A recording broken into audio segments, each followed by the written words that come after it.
I'm Oliver ERbe, and I'm mainly first assistant director or stage manager for TV broadcasts. I first actually came across Ali when I was on Twitter on the For You page, which actually turns out doesn't always feed you the wrong stuff. And there were all these posts from him backstage where he was sharing a little bit of behind the scenes action on one of the jobs he was on. And I was absolutely fascinated, went to his profile and realized that he was a stage manager. And I didn't really know what that entailed in esports at the time. Turns out I've met lots since then and worked with lots. But Ali always fascinated me because he was always just so happy and smiley, and his content was really insightful for people that were interested in esports. I then had a chance to work with him during Intel Extreme Masters Cologne. He was the stage manager for the A stream. I was on the B stream, but I spent a lot of time being able to watch him work, chat to him, and I just think he has like a plethora of knowledge that I wanted to share with you in this episode. So that's what we're going to do. So, Ali, I find it really interesting when you say stage manager or assistant director. I'd be really curious to understand what exactly does your job entail? What is it that you do? So, in basic, my job as a stage manager is to coordinate all the departments that are involved in the live TV broadcast. That means I need to make sure that cameras are manned uh, at the right time, at the right spot, that audio engineers are aware that talents are mic'd up, that talents are in place when we go live or a little bit in advance. Also, I coordinate a few other departments like, well, I don't coordinate them, but I make workflows that merge departments like player managers to have the players ready for walk-ins, as an example. So Yeah. that's the thing. You do live shows, but you've obviously found yourself in esports. Were you a big fan of esports before you started working on live esports broadcasts, or was it one of those things where you kind of found yourself in the gaming space? Well, the thing is, I am a gamer myself from the very first personal computer ever built, the Commodore C16. So I played computer games and they only were cassettes you had to put in a recorder and do a little programming. So I'm very into games since the very first time. I love them. I can't imagine to stop being a gamer at some point. So this is one big thing in my life. And at some point, I always was a creative worker, and at some point, I made a step into TV broadcasts. And very shortly after that, I got into esports. I was a competitive player in World of Warcraft, so I never was that good to make it on such a platform. But yeah, I liked competitive playing from the very first time.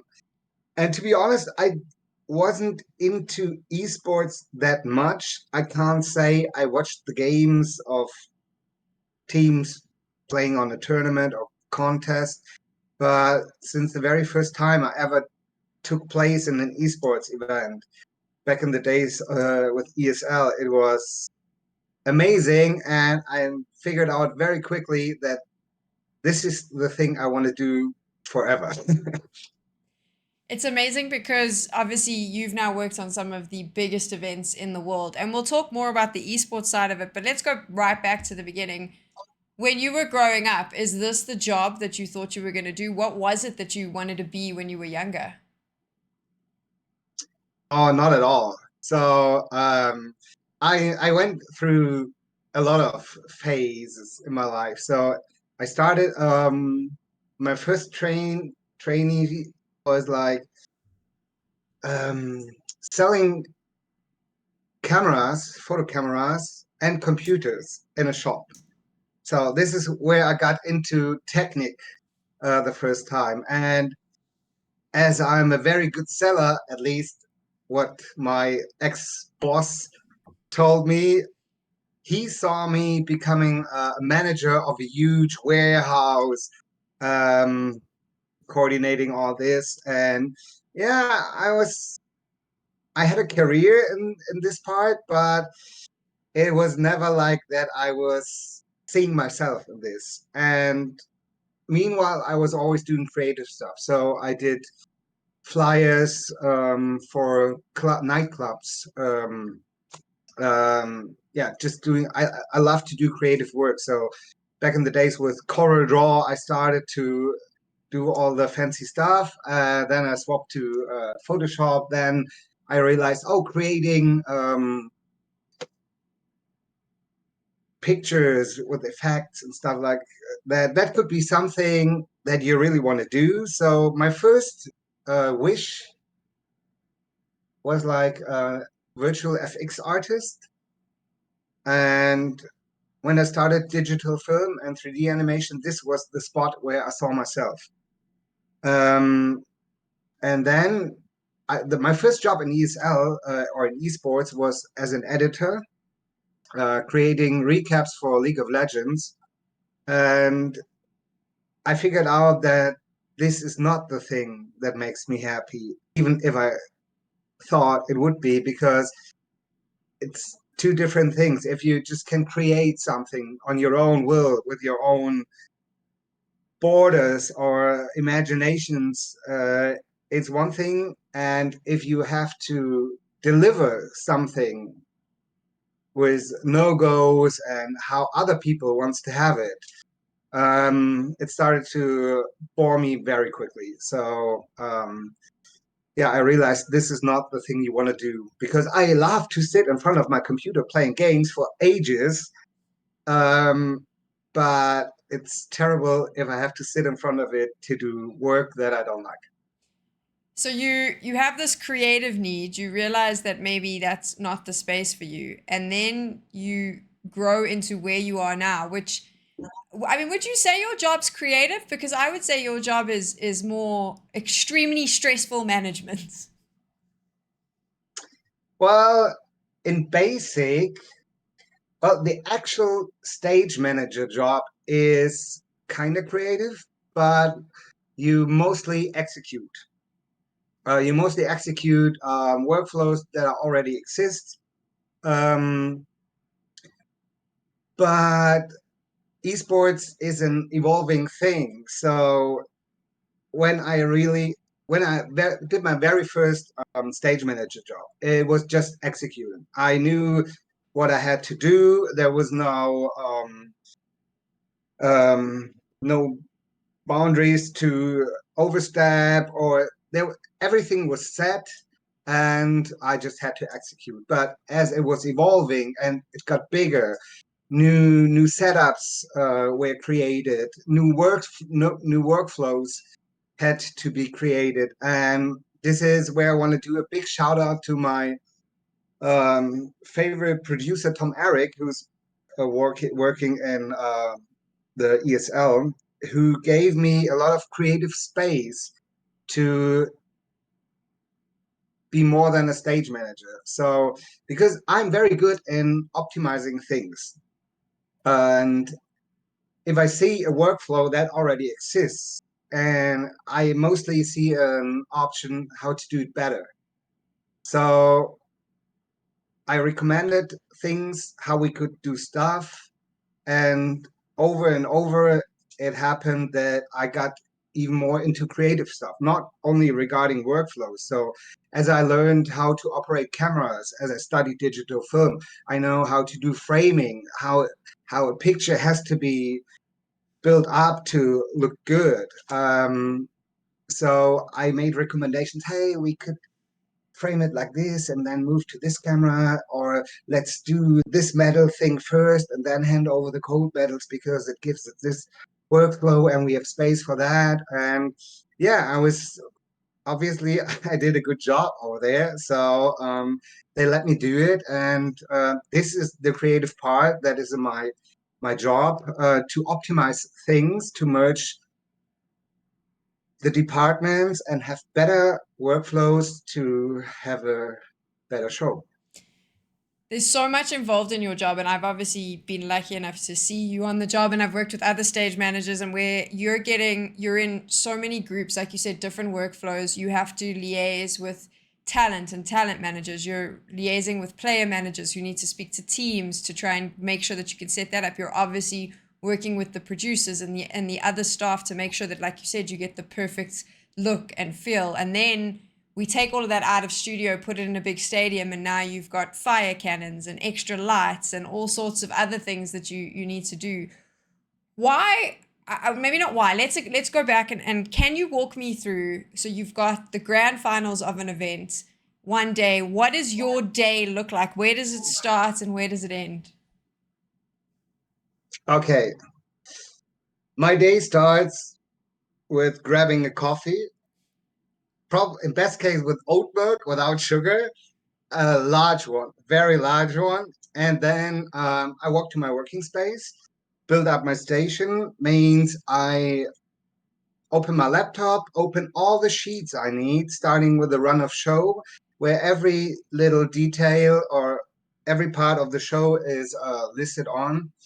Then I open all the sheets that show me department overlapping stuff, starting from when does the first game start, when do players arrive, open my WhatsApp groups, and then I start to double check all the television setups. Like I walk on every set, double check that all cameras are in basic in the right position. Of course, the framing is done by the camera guys, but I double check the lights, if everything looks good, if the desk is crispy clean. Then I go to the interview setup. Then I start to check the stage. I check the trophy, if it's clean and if it's right at my station to get handed over to the trophy bearer. And yeah, I do a walkthrough to all the sets. Next thing is like, oh, before that, I check in on intercom with my producer, director. I check in with all the people I need to speak to, like assistant stage manager or second stage manager, front of house. These are the guys who control all the lights, all the audio in the arena. Yeah, so I check in on my intercom with all the people I need to speak to. Then I double check all the formats I have for my WhatsApp groups, like how to request a player interview from the player management department. And if all the basic things are done, I walk through the run of show. So that means I check the times. Okay, at 14:52, our sponsor roll goes out. So 1 minute after, talents need to be at the desk.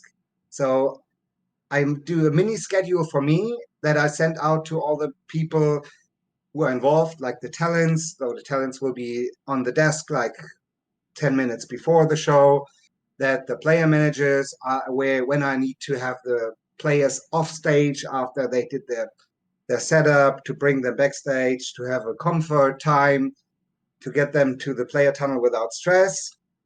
And yeah, and so I walk through every part of the show uh, to have it prepared as possible, always knowing that there is always some flexibility needed to adapt, as things are requested sometimes spontaneous because something crucial happened in the game, or yeah, there are tons of things that could happen. And yeah, I mean, that's so the as thing. good as I was going to say you're the so better I'm prepared. prepared, Yeah.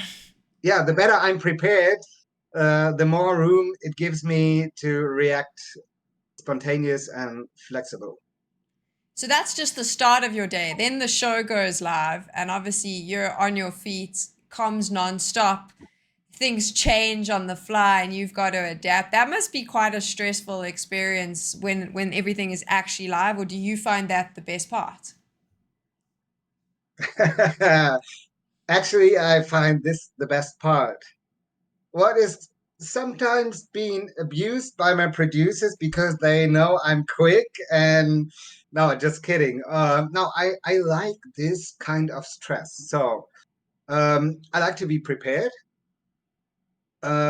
But also I like to deliver things in a short time, in a short period of time, and make them still good.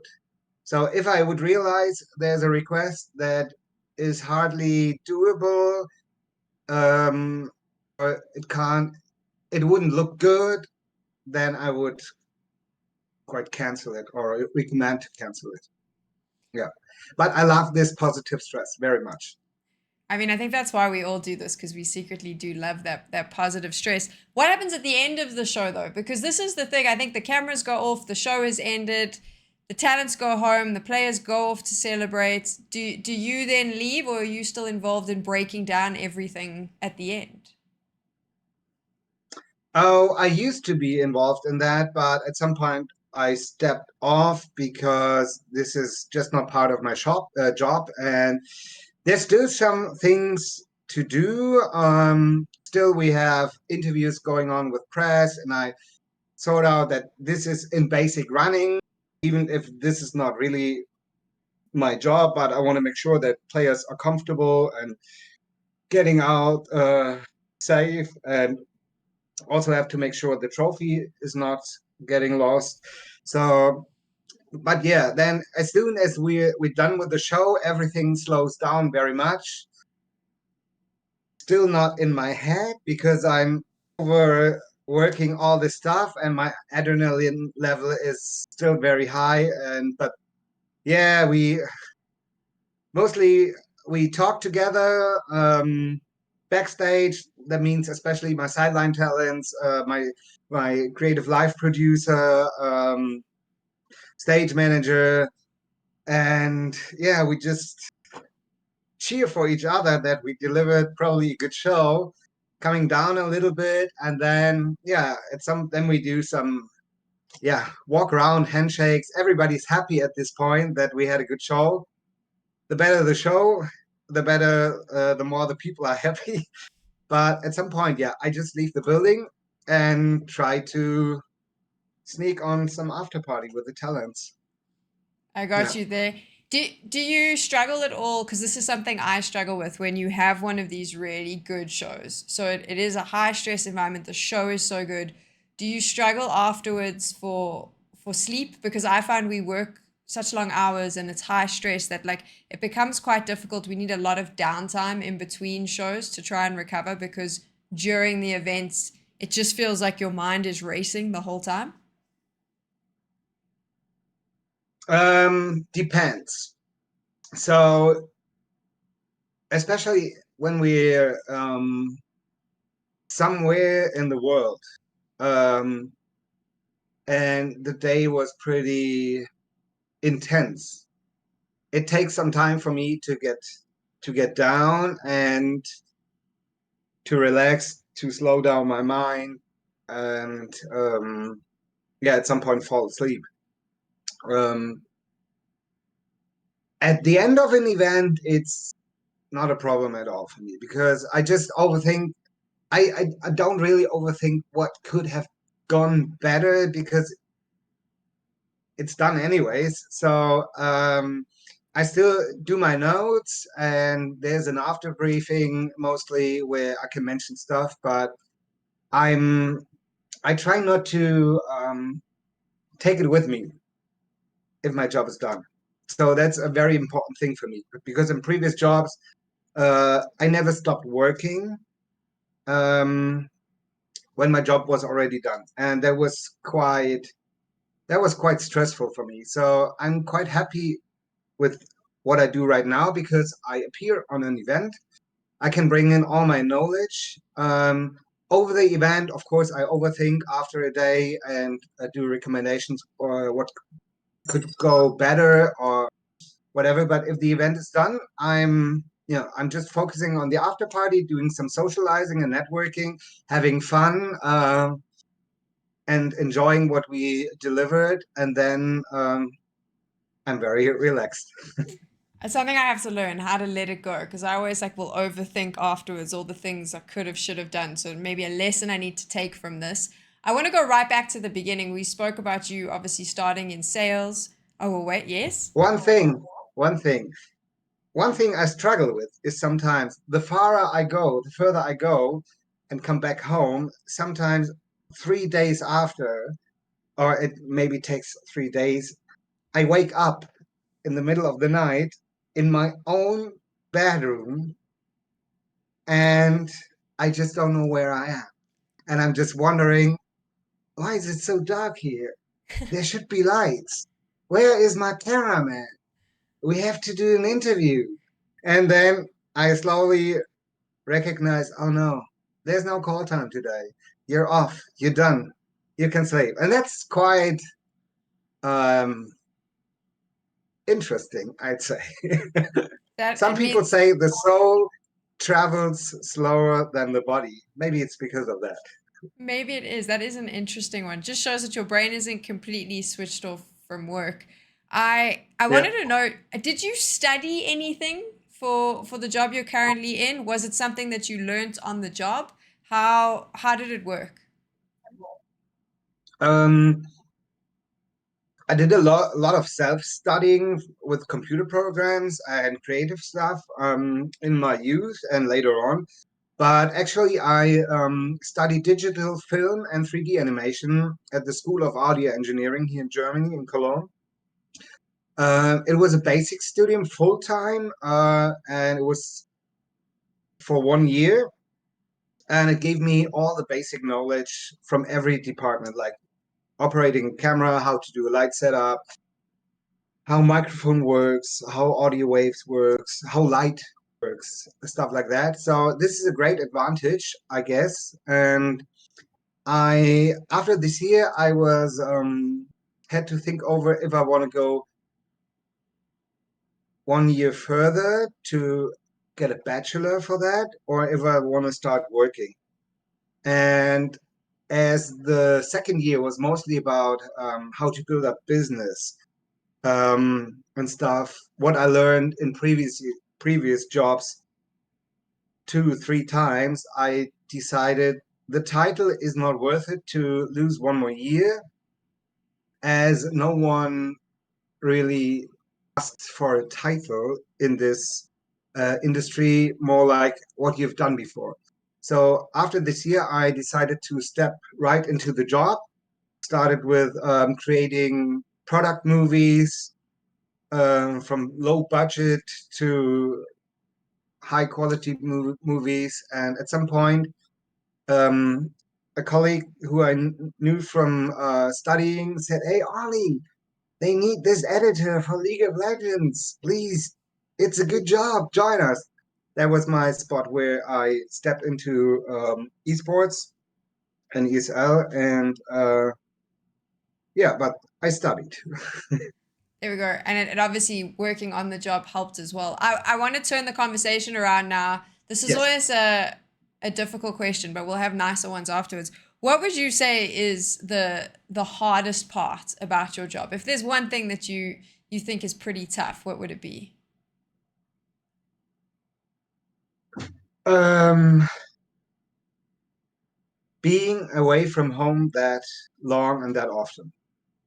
So I'm doing this since 5 years now. So um, it has the two sides. So it's great to see new places, and I wouldn't have explored so many places on Earth without esports. And but on the other side, at some point, each big city, even if it's Sydney or New York, it's just another big city, and it's only half of the fun if you can't share it with your wife or your family. You miss a lot of birthday parties, you miss a lot of other parties, and as I like to go on good parties, this is very bad.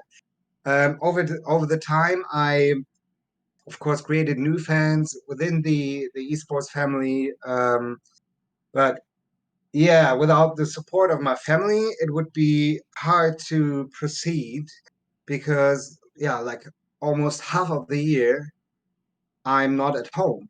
And I think this also the traveling itself, stepping into a plane, and next is Malta. That's quite easy, but after that it's Sydney.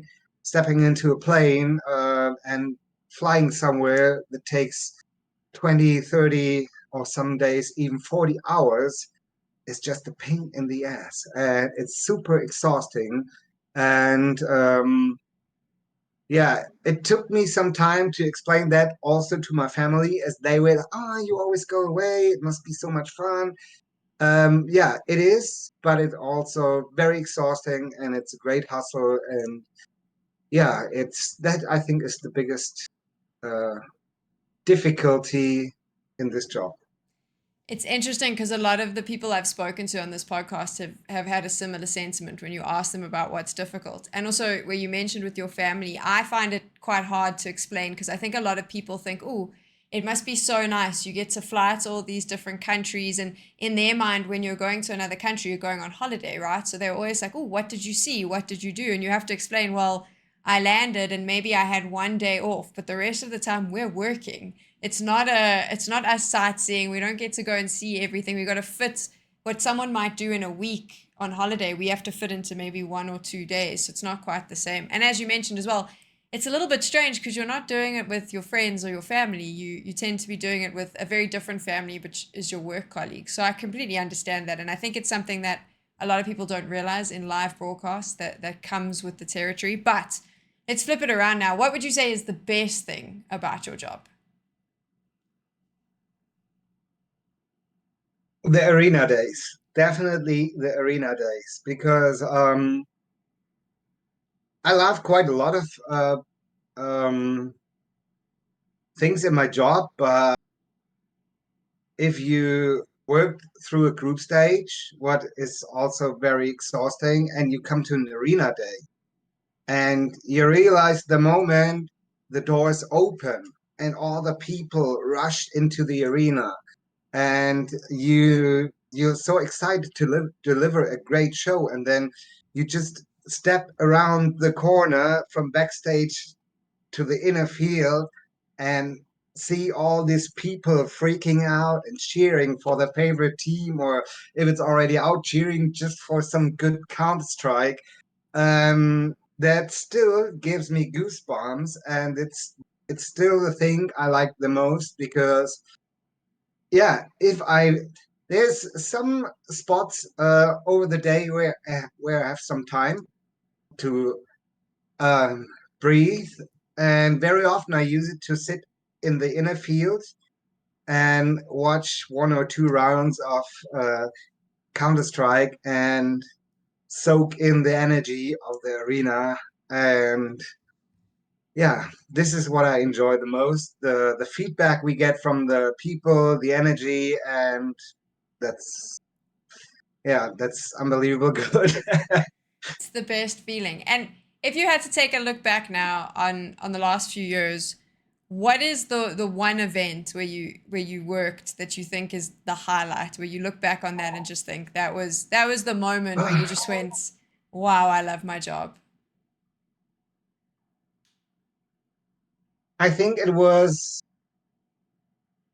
I'm not sure if it was Cologne 2018 or 2019. It was the tournament where Big made it to the grand final, because that was one of the best tournaments I had, because um, again, it was related to the audience as well. No one expected to no one expected Big to go that far, and it was their home game kind of, and the arena was freaking out. You could easily compare these fans with Brazilians, who are quite the best fans in the world, apart from Cologne. But this was one of my favorite tournaments, and yeah, I think in general it's Cologne, as it's my hometown town, where I have some where I put some special love into it. And yeah, I think I have a top three, and that is always Cologne. Then it was the major in Brazil, last year because of these amazing fans and constantly chanting people. And the third one was, I think, New York 2019. And if you had to give any advice to someone who's maybe listening to this podcast and goes, I want to get into esports, I want to be in live productions like this is something that I see myself doing, what would that advice be? Hmm. My first advice would be, and this is, I think, in general to anybody, is be nice to people. Don't be bossy. Try to focus on whatever you want to do. It's better to motivate people instead of whip them to work. Um, yeah, focus on the things you like, and yeah, put as much love into it as you can, and then you get some good energy back. And then finally, because I think we've heard so much from you, if there is someone that wants to find out more, where can they find you on the internet? Where can they chat to you? Um, I think best thing would be my Twitter account. What's in the lower third. I always try to respond to people. This is also my work related social media platform. I have Instagram as well, but this is mostly private. I'm not saying you shouldn't follow me there, but um, um, on Twitter, as I try to give as much insight on behind the scene as I can. I'm still a little bit too lazy on social media, but yeah, I think I can give some perspectives that can't be given by some other people. And of course, I always have to focus on my job.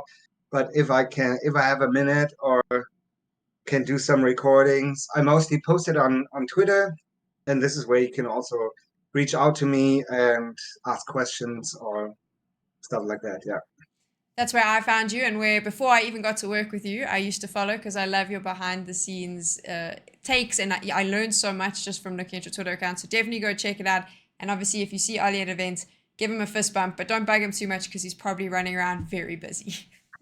You've been listening to Tech Girl Talks, a podcast about things, esports, gaming, and this season is specifically focused on interesting jobs in the esports world. If you liked what you heard, then please hit subscribe, give it a thumbs up, show it some love, comments, all of that stuff. And of course, if you want more information, you can follow me all over the internet. It's at Tech Girl ZA.